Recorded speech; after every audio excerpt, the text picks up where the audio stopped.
Good Monday afternoon. I'm Dr. Martha Buchanan, Public Health Officer and Senior Director here at the Knox County Health Department. Our moment of gratitude today is dedicated to our high school seniors who are graduating this month. We are proud of the work they have done and the way they have adapted in the midst of what has likely been a tough and confusing year. Congratulations, and we wish you the best in your future endeavors. We'd like to spend some time today talking about the importance of wearing a mask or cloth face covering and how to properly do so.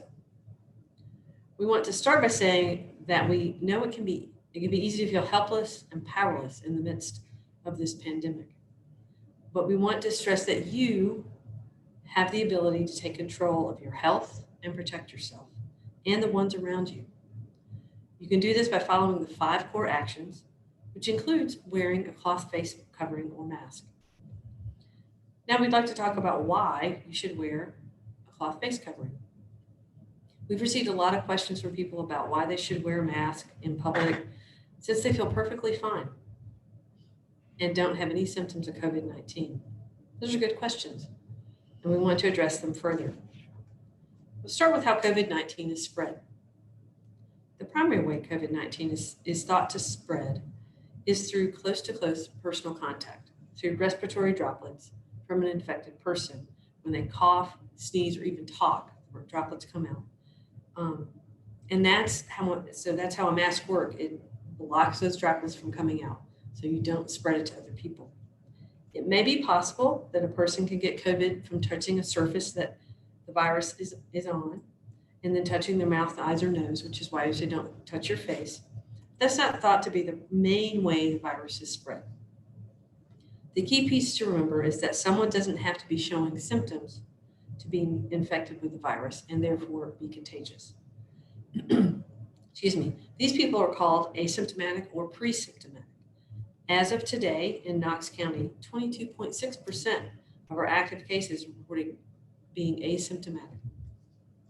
What makes this unsettling is that those folks can spread the virus without even knowing they have it. That is why it's so important to wear a mask when you're in public, when physical distancing can't be maintained. Because even if you feel fine, that doesn't mean you aren't putting others at risk. Now, I'd like to go over the proper way to wear a mask. I know this sounds basic, but it's very important. First, your mask can be something as simple as a bandana or a t-shirt. It doesn't have to be anything fancy. My mask that I wear most often was made by one of my colleagues by sewing a few pieces of fabric together. You should wash your hands before you put on your mask. So I'm going to use my hand sanitizer because I don't have soap and water up here at the podium. So then you take your mask by the loops, put it around your face like this. I'll try to talk loud enough so you can hear me, and loop it over your ears. If it's snuggly, this is the proper way to wear your mask. This is wrong, droplets can come out your nose, and this is wrong, droplets can come out your nose and mouth. This is the proper way to wear your mask. Take your mask off, loop around the loops, try not to touch the part that might have virus on it, and then hand sanitize again. So, here we go. Wearing a cloth face covering protects the people around you. So even if you feel fine and don't have any symptoms, that does not mean that you don't have the virus and can spread it to someone who might be at higher risk for complications of COVID-19, or to that person working in the grocery store who's waiting on you.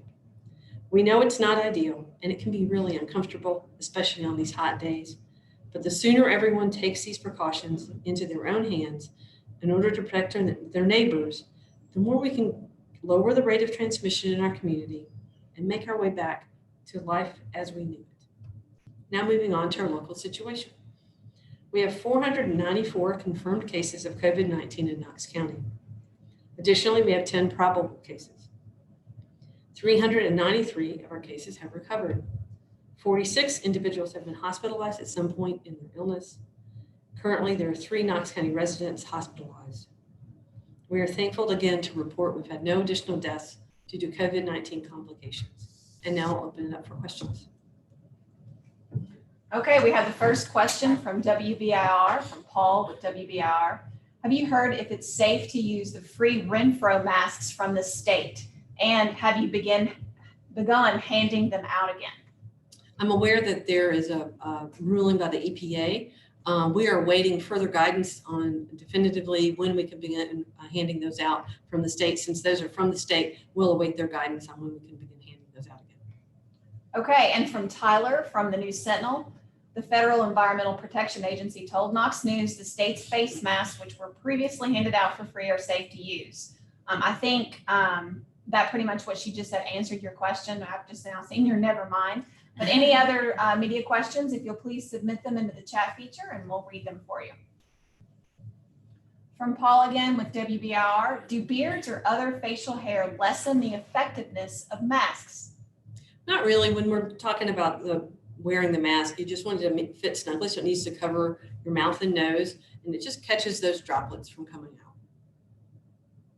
Okay, and another question from WBIR, 17 new cases today. That's another big increase. At what point is the health department concerned about the increases?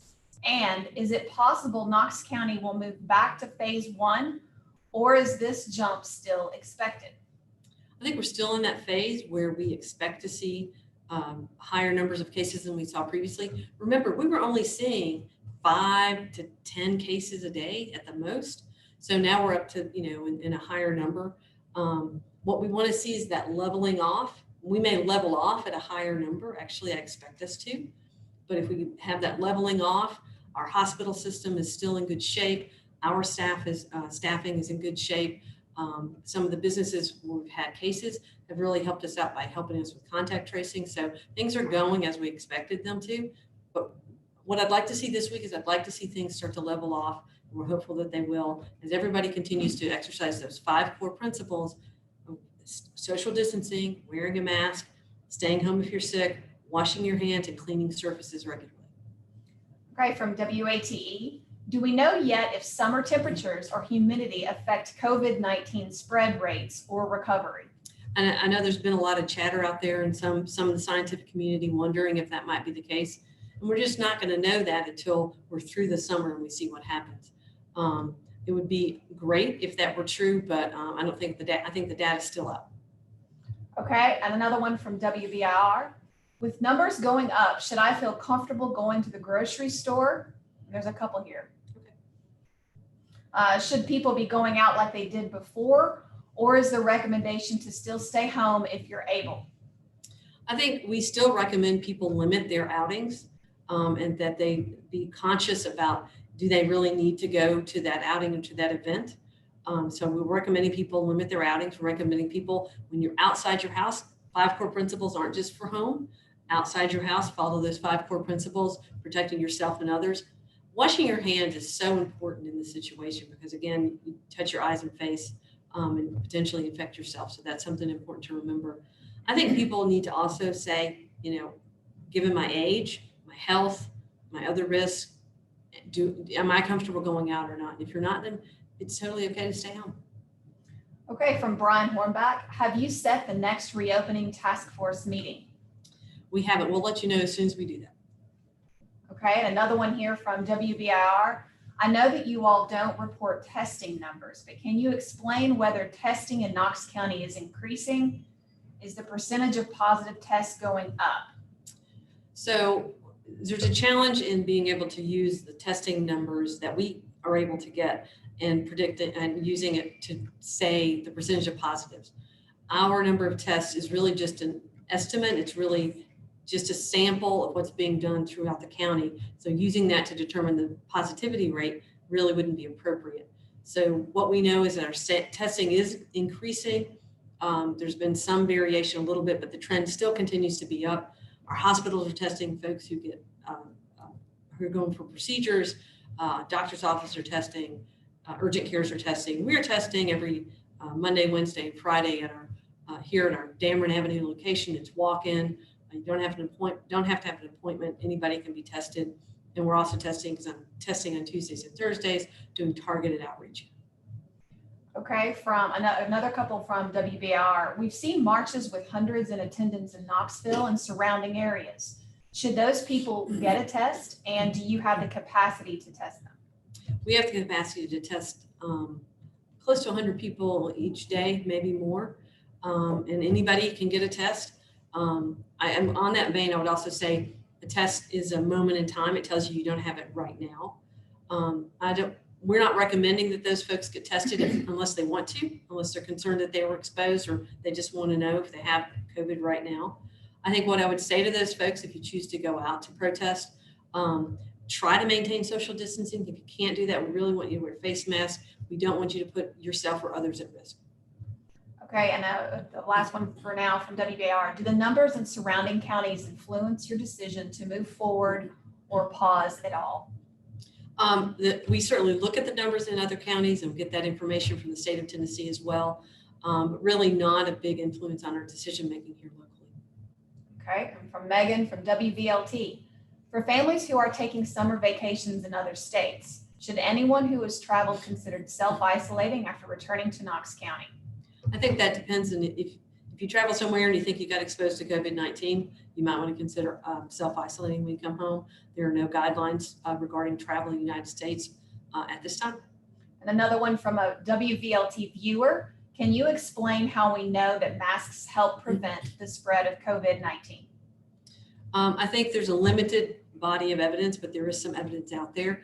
There was a report published in the Lancet, which is a medical journal, and the World Health Organization just came out with some information. So we do have some information that it does limit the spread. So again, we talk about how it limits the droplets coming out from the person who might be sick. It's also been long practiced. People wear masks in medical settings and other places to protect others as well.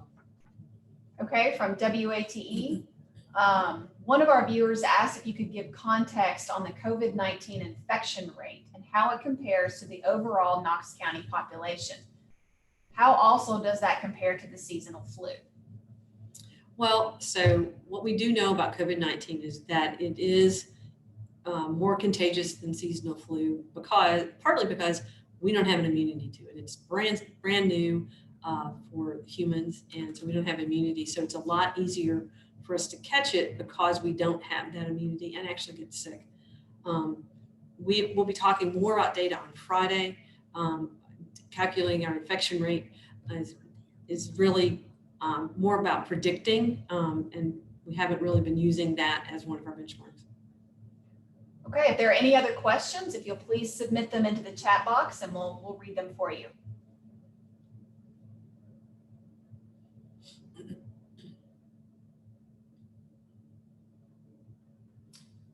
Okay, seeing none, that's all for today. Thank you very much for joining us, and we'll see you again on Wednesday. Have a good day.